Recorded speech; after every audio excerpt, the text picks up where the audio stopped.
Hello, welcome to the Rotary E-Club of Silicon Valley. This is a very important meeting. This is our last Rotary meeting for this Rotary year. And I am Mitty Chang, president-elect of this Rotary Club. This week actually crosses into our next Rotary year starting July 1st. And I have the honor of actually presiding over Rushton's last meeting, where he's actually going to be the program speaker. Oh my gosh! We're going to have a great time, everyone. I'm going to leave it to Rushton to introduce himself, which he should not be a stranger to many of us. And we also have a lot of dedicated members on the call who will be introduced later as well. Rushton, please take it away. All right, thank you, Mitty. Excellent, excellent, excellent. I am totally jazzed for this to be the last meeting of my presidency, I guess. And so I want to start by introducing everybody on the call right now because it just seems like it's a good time to do it, and I'm on camera and that kind of thing. So here we go. You see on and the exact order, might shift depending on kind of where you are with this. But when I call your name, just wave and we'll be good with that. So Farheen Abbasi. Farheen is in Japan, in Osaka. Jean Tagnetti, who is here in California. And then we have Martin Fox in Utah. We have Mitty, who just introduced me, also in California. We have Paul, who is in the Central Valley here in California. We've got Shags, who's in Walnut Creek, our paella czar and membership chair. We have Sviatko, who is winning an award because he's joining us from Zimbabwe, and it's just after 2:30 in the morning there right now. So he gets huge kudos. And rejoining us is Andrew Tao, our service guy extraordinaire, and what a great group. It is huge fun to be a part of this club. And when I call this talk something special, I will get to how I see that. So I'm going to talk about myself a bit first, and the goal is not to be like, look, I'm something special. More, it's that I want to be able to give everybody a bit of a background because you know me kind of from the context of what we've been doing as a part of a Rotary Club for almost 18 months. But many of you may not know much about my background, so I thought it would be important to give a little bit of that, and then I'll get into why I'm calling this something special. So I'm going to make a bit of a shift here so that we can look at some slides as we go, and here we go. Let's see what you think. So this is my old talk. I am excited to share some ideas with you and a little bit of background on me. First of all, my family. This is my wife Tabitha. Tabitha is a wonderful and incredible human being whose one failing was agreeing to spend her life with me. You know, everybody suffers a lapse in logic at some point, and that was hers. This is our cat Chiquita, who is a wonderful being herself. Occasionally makes announcements at very odd hours of the day, but she's very special as well. So I'm a native Texan, and many of you might have noticed watching our programs that I've got a flag on the wall back there, and that's what this is. So I was born in the Dallas area. I think of San Antonio as kind of heart's home. It's where I went to college and all. And I come with all of the kind of obnoxious pride that Texans carry in their DNA. But when I was very young, I moved to Singapore. My father was a banker and was working there, and so I spent 4 of my years as a very short person over there in the early 70s. Then my mother brought myself and my sister and my brother back to the United States, to Magnolia, Arkansas, where I did most of my growing up and went to high school. I moved back to Texas, to San Antonio for college, a little place called Trinity University in San Antonio, Texas. Majored in history, minored in religion. In both cases, I was really interested in Buddhist history because that was just kind of chock full of cool stories, which was which was kind of interesting enough for me. So really enjoyed time in San Antonio. I did spend a semester, and then after graduating, a year and a half in Japan. And that actually moved me in the direction of my career because when I moved there after graduating, I was on a program called JET, the Japan Exchange Teaching Program, which paired me with Japanese teachers of English in order to help Japanese students learn the language. After I finished up in Japan, I moved to Western Australia, and I was at the University of Western Australia for a year studying Japanese, French, and African history, which always made people kind of raise their eyebrows as to why I might be there, but I'll explain that in a little more detail. in a minute. Moved to California in 2002 in order to go to graduate school, and went to Stanford and worked on a couple of worked on and finished a couple of master's degrees there, one in education and one in East Asian studies. Great place. And then became a teacher. I was a high school teacher in Eastside San Jose, Silver Creek High School, home of the Raiders, good crowd, and had wonderful, wonderful students there. And we did all kinds of fun things, kind of developing what we called the thunderously hip Japanese language program. In 2001, Tabitha and I moved to San Antonio, and I took a job as a principal of a charter K-12 school and then an online high school, and spent several years there working in kind of alternative settings and kind of unusual educational environments there as a way to explore kind of possibilities for education. Great stuff. Tabitha got recruited back to California, and so we moved back here in 2004. And once we came back, I went back into teaching part-time and became one of the first Google certified teachers. And that's not necessarily kind of amazing because it's Google, although Google's an interesting company. But what really was a cool move about it, this was November of 06, is that it gave me the opportunity to connect with a bunch of amazing educators from around the world. And that's something I just would wish on anybody, that chance to be connected with fabulously interesting people. You can see where this is going in terms of the eclub of Silicon Valley. Anyway, done some work at the Krause Center for Innovation at Foothill College. Ran a professional development program there to help teachers see new possibilities with technology.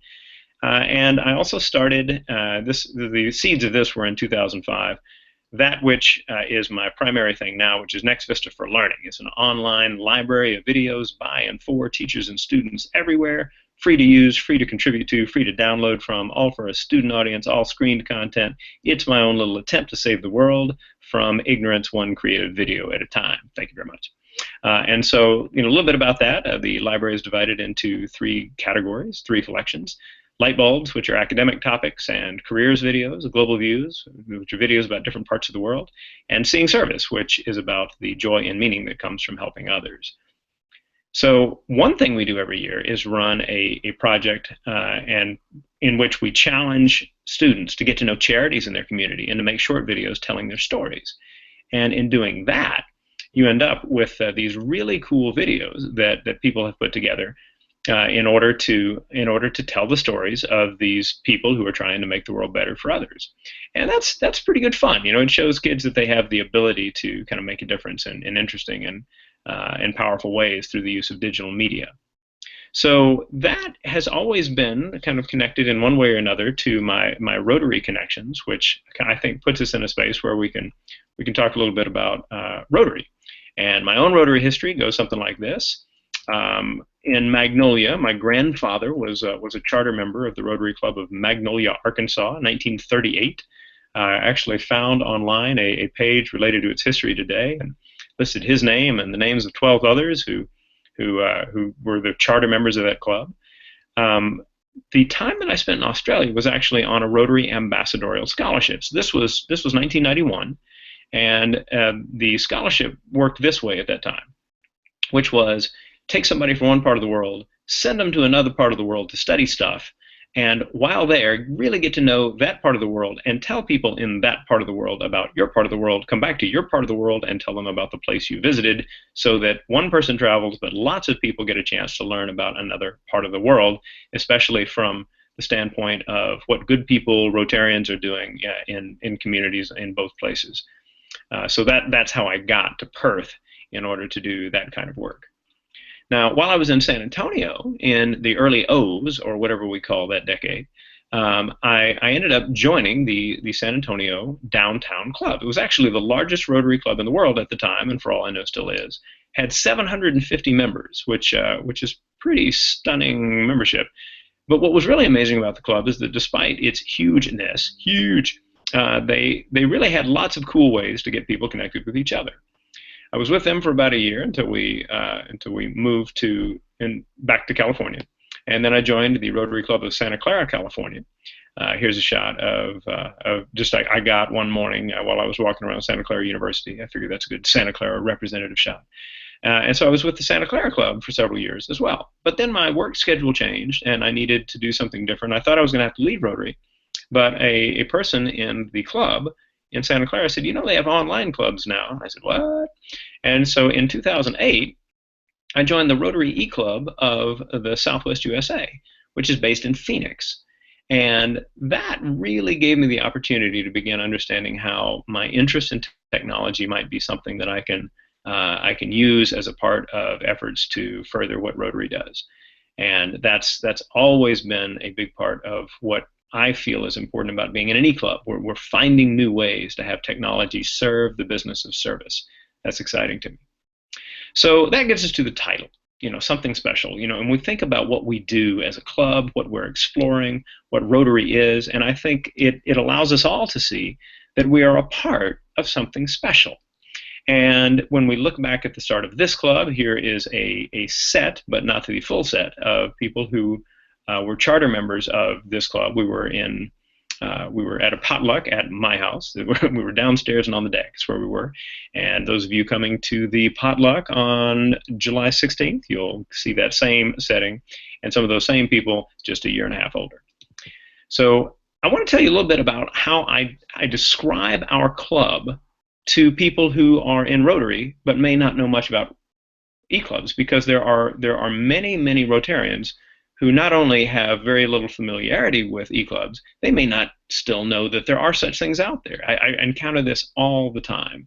So in telling people about our club, I let them know that our E-Club is an online, asynchronous, weekly, fellowship-loving, service-oriented, actual Rotary club. Thank you very much. And the idea there is to get them on board with what we do, who we are, what we're trying. That we're online is fairly obvious. Asynchronous is one model of E-Clubs. So there are E-Clubs where they meet at the same time online. We do our meetings, sometime between Monday morning and Sunday night. Some of you guys do it on Sunday night every week. All good, as long as it gets done. Weekly is not simply the kind of weekly that any Rotary meeting might be, but also weekly in terms of we don't actually break. So the term in traditional Rotary is to go dark. So next week, we'll be dark, which means you're not meeting. We never do that because we don't need to, and we've got so many cool stories to share, we don't even want to. So fellowship loving. People often are surprised that there is fellowship activities in any club, but we get together here, we get together online, we have fun and cool discussions about such things in both settings, and it's great. We do service. I'll talk much more about that a little bit down the line a bit, and we are real Rotary. So I have to tell people kind of what we're not. We're not people who think that traditional Rotary is just a bad idea. That's not who we are. Typically, it's something quite different. That our schedules, for example, won't allow going to a lunch meeting once a week very often at all. And for those people who have been to some Rotary E-Club meetings out there that went kind of quickly, shall we say, those of us in the E-Club of Silicon Valley are not people who are going for the 5-minute meeting. That's not what we're shooting for either, and nor are we Martians. So we're not just totally different beings in the Rotary world. In fact, we're much more like Rotarians than most other Rotarians tend to imagine. We do have some differences. There's something about the way we are, the way we live, the way we work that make attending a regular club a traditional, what we sometimes call terra clubs, land-based clubs, right? Not all that easy. But we're different in other ways as well. So, for example, we share our impressions weekly through the comment section at the bottom, and that's a chance to really get to know how everybody thinks. If you happen to get on our weekly page after the week or on Sunday night, you get to see all kinds of ideas about what we're seeing in these programs and throughout the meetings. And that's a really cool way to get to know each other.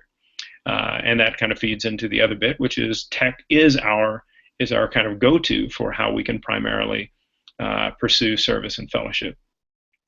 There are things we want as a club. We want to inspire our members weekly. I think this is true for every Rotary club, that the meeting be something that really makes people feel strong about their Rotary experiences. And so, whether it's the things we write or the videos that we show or the programs, we connect with these unimaginably interesting people all over the world, right? And that's part of the fun of what we do. We also, when I say open up new spaces at Rotary's table, there are people who just have never considered joining Rotary before, educators, tech industry people, who just can't make those meetings, right? And so when it becomes clear to them that this is a possibility for them, that's often quite exciting. These are people who have a heart for service. They just haven't known that there was something available. We have a special focus in our club. So we have the areas of focus that all Rotary clubs do, but we also focus on innovation, entrepreneurship, and education, which we think speaks to our, our setting in Silicon Valley in effective ways.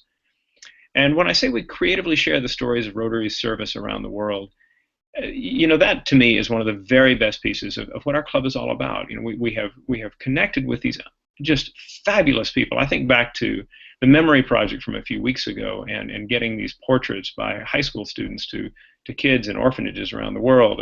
I think way back to last year in community fire resilience when they were using mesh networking, to save people in slums from fire dangers. The end of 2015, we had a program on crowdsourcing education for 1 billion people. That's the kind of bold thinking that we try to seek out and share the stories for. I think back to last summer with the Rotary Play Garden and this wonderful play space here in San Jose that the San Jose Club put together for people who aren't able to enjoy regular play areas because maybe they're in a wheelchair or have a cochlear implant or whatever it may be, And so those kinds of things. I think about talking to the people in Singapore about the future of libraries like we did last year and what an amazing program that was. Connecting with that guy from the Central Valley who said, I'm giving away 1 million morsels, right? This Rotarian who bakes cookies and gets them out there and just does all kinds of cool things to make people smile. I think about Brewster Kahle and Universal Access to All Knowledge. This is the guy who founded the Internet Archive, and he talked to us about the work he does. I think about the power of the solar puff and the engineer and artist who made light something possible for so many people in so many places. And even music communities making a difference. And our own member, Nate Gildart, who before he was a member, presented to the club and told about how he was working with indie bands in Japan to help support a suicide prevention effort there. So we have all of these kind of amazing stories. And this is what we think we do in part to serve others, that there's that chance to share those kinds of things. Additionally, we want every Rotarian everywhere to be a 100% attender because you can. It's that flexible. You can do a meeting with us at 5 a.m. on Saturday morning or 11 p.m. on Thursday night or whenever you want. And that regular connection to Rotary means that we are really connecting with who we can be as people, who can be as we try to help those who are in need wherever they may be. I talk about the flexibility of the club and how in our very first week we had this video about this guy who rode across the country and how I put in a little contact thing on his site and within 2 days we were talking to him and he was the program for our second week back in February of 2015. I think these stories are the things that really speak to all of us. That chance to hear about people doing amazing and wonderful and positive things, and we have the kind of reach with what we do using digital media the way we do to get people in that space where they say, yeah, that's what I want to hear. That's the kind of news I want. That's what I love about our possibilities. So when you think about who we are, right? We chartered with 28 members. 16 of the 28 were new Rotarians. 7 had come over from the eclub of the Southwest USA and helped us get going. 5 are from various District 5170 clubs. And we now have 32. 6 of our members are international, Canada, South Africa, Japan, Zimbabwe. And a quarter of our club is 32 years old or younger, which is unusual for a lot of Rotary clubs that are often, let's say, a bit gray. And then we have a rather stunning average attendance, weekly attendance, because of the flexibility that we offer, and I think because of the interest people have in the stories we share. We've done all kinds of service since we began in January of 2015, including helping Justin's House get going, for teens battling substance addiction. The coastal cleanup, we voted on, the videos for service video to celebrate those students and the work that they had done. We did a school supply drive through Heather Shaw and her work here in Santa Clara. The district wheelchair project that we contributed to, the rather amazing work of Francois Tessier from Quebec and all the work he does in Sri Lanka with the clinic. We did the service challenge where we got everybody to to talk about the kinds of things that are what's important to them about the service they do. We had a group in Oakland to do mock interviews for teens getting ready to interview for their first summer jobs just weeks ago. We've been involved in Second Harvest food sorting. We've connected. This is probably the most eclub-ish of all of our stuff. Is we've connected with people wanting to start socially beneficial organizations to help mentor them with regard to their work. So they have questions about starting their business and how to go about it and what to do, and they need people to give them ideas on that, and we've made that possible. And then we make these meetings available to everybody as well. So I let people know you can find us at SiliconValleyRotary.com or RotaryMakeup.org, which we think is pretty cool that you can find us that way. And those who've been in Rotary a long time certainly understand that piece. So the very first slide had this picture on it, although it was a little more transparent in that first one. And what that is, it's from a Mayan ruin in Belize. I spoke at a Rotary conference in Belize a few months ago and got to visit a Mayan ruin. And my guide told me that this is a representation of the sun god becoming the jaguar as day turns into night, hunts at night, gathers food, those kinds of things. But what I see it as is that thing that's inside each of us, that is our desire to use our interests and our talents to help others. And I think that's who we are, and that's something truly special. And so when we think about those kinds of things, I think we kind of get in that space where we're really understanding who we can be as a group. And with that, I'll hand it back to Mitty so that we can do a little Q&A. Woo! Oh, I don't have the applause. Shags. Applause. Everyone else, we're just going to clap. Shags is Yay, Rushton! I must have been muted. Delayed applause, but that means it was only epic. Rushton, great job. It was a great presentation. I loved hearing your perspective about how you pitched the e-club, but really also just your thoughts about Rotary in general, as well as that interesting analogy you made at the end about the jaguar. Very, very cool. I actually had a question for you. I'm going to start off, and then for everyone else who has a question, just go ahead and turn on your video, and I will call you in no particular order at all. Rushton, my question was actually, you mentioned your grandfather was actually part of Rotary. I didn't know that. You said Magnolia Rotary, I think. Have you ever visited that club before? I have. So it's the Rotary Club of Magnolia, Arkansas. And it's a good group of folks. When I was in high school, I ended up visiting a couple of times as just the high school student that they brought in to they do this every few meetings or something like that. But yeah, and when I saw all those names on the website of the founders, the charter members of that club today, there were several names that recognized, people that I remember from conversation with my grandparents back in the day. And I think kind of the point of a lot of that comes down to this. We go through our lives, we do our work, we have our family, there may be like a religious group as well, but at a certain point, we kind of stop and we say, there's something else I can give to the community. And service clubs are a fantastic way to do it. And so that's kind of the magic of Rotary and organizations like Rotary, just bringing people together to make that kind of thing happen. Yeah, definitely. I think definitely Rotary is a huge family. I'm going to pass it over to Gene, who has his video on. Gene, would you like to take it away with the question? I sure would. Rushton, of course, nice job. Very, very much enjoyed understanding a little bit more about your background. Several gems there that I was not aware of. The question for you regarding your the consulting work that you do when you get out to various schools and other organizations, what would be a good example where you felt that all the pieces were coming together and it was one of those events where everything was resonating and sort of everything happened in a way that you thought, wow, this is really manifesting what I would hope for? Wow. So there is one that really comes to mind, and I don't think I explained that in much of any detail, but the revenue that runs my little nonprofit comes from the work I do as a speaker and trainer. So I travel around the world, I visit schools, I talk to people about leadership possibilities, I talk to teachers about different technologies and how they can make new things happen for their students. I talk to students about creativity. I do a lot of that stuff.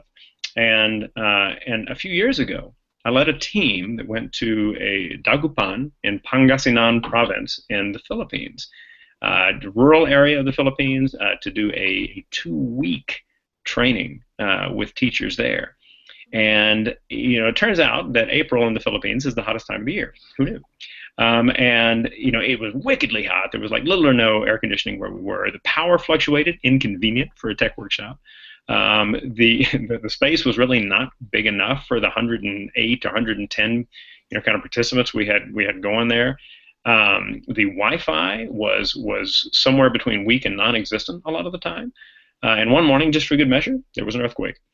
And so it was tough. Like that was a tough gig. And yet, not a single complaint from one of those teachers, not one, the entire time. And they would go home and they would take care of their families, and then they would stay up to all hours, like working on this stuff that we'd given them to experiment with. And they were using social media, many of them for the first time, and they were putting things in that space that just kind of blew me away. At one point, somebody put in there like, "Thank God for the 4 angels He sent us." Wow. And at a time like that, you're like, "Oh my God, am I worthy of these people? Am I bringing every last thing I can to this so that it'll benefit these teachers and their kids?" Because man, I just so impressed with them and inspired by them.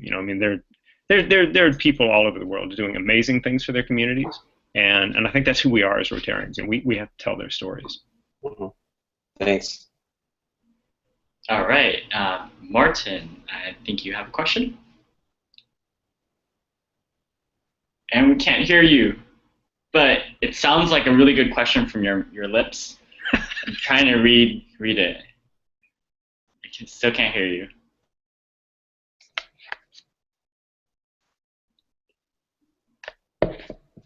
And Martin, if you want, you can also just kind of toss it in the chat, as I'd be able to see it on this side. Okay, we'll give you a few seconds to figure that out. While we're waiting, Shags, would you like to ask your question? Not so much a question, just a great presentation. Always good to know how you got into Rotary, and I know you were a scholar early on. And tell me, how did you meet your bride? How did I meet my bride? Good man. Yeah. So in my second year of teaching, I was walking across Silver Creek High School. I was walking across the campus, and I look across the quad, and there's the activities director, a guy named Ed, and he was walking with this gorgeous woman whom I'd never seen before. And I was like, whoa, who's that? And I'm thinking, I need to talk to Ed, right? About what? I know not. But by the time I got over there, I'd concocted some non-question, right? And it was like, Ed, oh, blah, blah, blah, blah, blah. And, oh, hi, what's your name? And so anyway, that's how we met. Our first date was the high school homecoming dance at Silver Creek. Yeah, good stuff. And what does Tabitha do? She is a district administrator. So she's been a program coordinator, a communications coordinator, and now she's an HR coordinator with a school district just up the road. And so she's one of those people who just kind of gets things done and is not particularly political. So everybody just really loves her because they know like they can count on her to get it done. Whenever I'm kind of in a space and I think to myself, maybe I can put this off. Somewhere in the back of my head is like, Tabitha would do it now. so it's like, all right, yeah, I gotta start working on it. Yeah. Well, that's great. And I would always love to see Tabitha, Karen, and other of our life partners join Rotary. Heck yeah. Because it's really, we see each other at the socials anyway, so it's not like you have to go out to the meeting and buy your lunch or dinner every week. Amen. Yeah, she's a Lion actually, so she's part of Lions International. Well, next time I come down, I'll bring a bunch of my glasses. Perfect. All right. They're collecting them, aren't they? The eyeglasses? I believe so, or I think so. They do all kinds of cool stuff. I mean, like they regularly kind of haul out this huge apparatus they have to make pancakes for organizations that are doing stuff. They help with like Relay for Life here. They do all kinds of great things. They're a fantastic club. Yeah, we should think about doing a Relay for Life overnighter for our club. Amen. I like it. Martin, did you ever figure out your microphone? If not, you can type into chat, or you can try talking now. Sign language? Sign? I don't read sign language, so it's okay. So while Martin's maybe typing it into the chat, I will just tell everybody I have known Martin for I think like 6 years or something like this. I think since he joined the other e-club, and it's hard to find people who are more ridiculously cool than Martin, right? You know, I mean, he helps young people become leaders all over the world, and that's part of the fun of being in the e-club is that we've got all these wonderful people, and I've had people say multiple occasions like, oh wow, this is a really impressive group. I don't know if I. And it's like, no. Everybody's got kind of cool ideas and possibilities, and that's the fun of it, So those of us who are a little older, I mean, like part of what we see as our opportunity is to help you guys who might be a little younger, kind of see some new possibilities and how can we mentor you, and we're learning from you at the same time. That's a healthy club where there's a really good range of ages and different job opportunities, things, and all that kind of thing. That's Yeah. Martin, I think you're really cool too. This is what happens when your microphone doesn't work. We'll just shower you with compliments. That's just how the club works. Paul, your video's on, so I think you have a question. I'm going to pass it to you while Martin maybe figures out his microphone or types his question. Sure. Hey, Rushton, which area of history did you specialize in when you were in your undergraduate? Cool. Yeah. I mean, I could talk about history all night. I won't, but I could. So for me, Asian history has always been like a real focus. Chinese history, Japanese history, Indian history, all stuff where I was I'd hear the stories and I'd think, oh my God, that's so cool. And that to me is kind of the wonder of history, that you get to encounter these stories that led people to do these amazing things. When we think about who we are as Rotarians, we're people who are motivated to actually do something really, really interesting in order to, kind of leave a mark, leave the world a better place. And history is in part the study of people like that. When I went over to Japan during my junior year of college in order to study history, and that was in English given the program, but in the mornings we were studying Japanese language, and I had no particular focus on the language, but I started studying the language and found I was fascinated by that, right? I mean, it was just so different and so interesting. And so that kind of led me to become a Japanese language teacher. And that's how I got to meet some of the two very cool people in our club. So Farheen, who's on the call, and Andrew Knack, who's also one of the charter members. I mean, they're just wonderfully interesting people that I got to meet, just because I was teaching them. So pretty fun. Nice. And before we go to Farheen, because I know that she has her video on now, Martin did type in the chat. I'm just going to read it out loud because I know you can't really see it if it's recorded, but he says, "So much for the top-end podcast system, Rushton. Thanks for bringing the vision to reality." Oh, hey, no, I mean, like this vision is not, like just mine by any stretch, right? We look back at the 7 of us who came from the other club who, all kind of had this thing of, there's more we can do. The digital media part's going to be important. We can do this and this. And then I remember meeting Mitty and sitting down with him and sharing some ideas, and Mitty was like, we can do better than that. I'm like, oh, cool, and so we start like working on those ideas. So there's a whole host of people, and every new person that comes to the club brings a perspective and on cool possibilities for what we do, and that's part of the fun of it. Cool. Farheen, would you like to ask your question? Sure. So, Rushton, thanks so much for your presentation.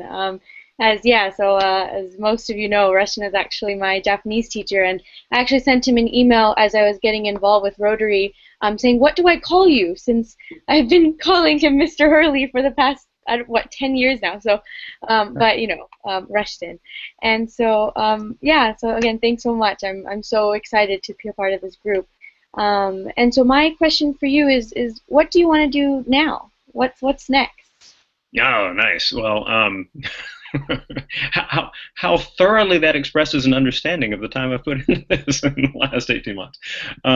So the next thing for me, I'm actually I'm working on a book, and I have a deadline of late August, and so in in July and August, I am going to be hopefully writing my posterior off, if you know what I mean, to get those pieces in place. The book is tentatively titled, Making Your School Something Special. And so this talk in some ways is kind of built off of that thinking that's in my head right now. And like this month is like one of the craziest, busiest months I've had in ever. And so as a part of that, one of the things I decided was, if I could write even a little bit every day on this book this month, then I'm going to hit the ground running in July when things free up a little bit on the Rotary front.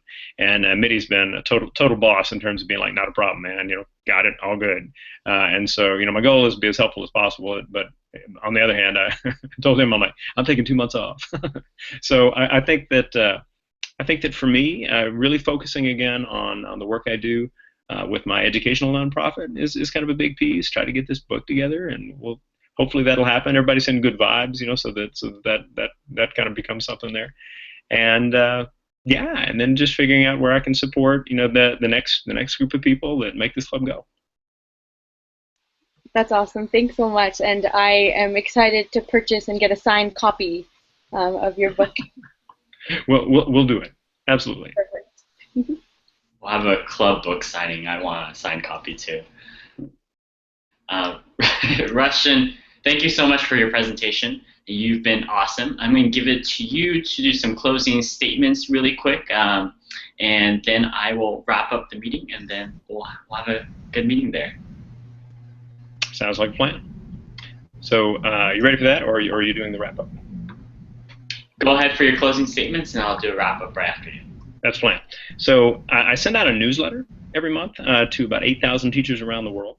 And there's this last line that is always the last line of the newsletter, and I'll finish kind of my presentation now with the same line, which is, may you inspire and be inspired each and every day.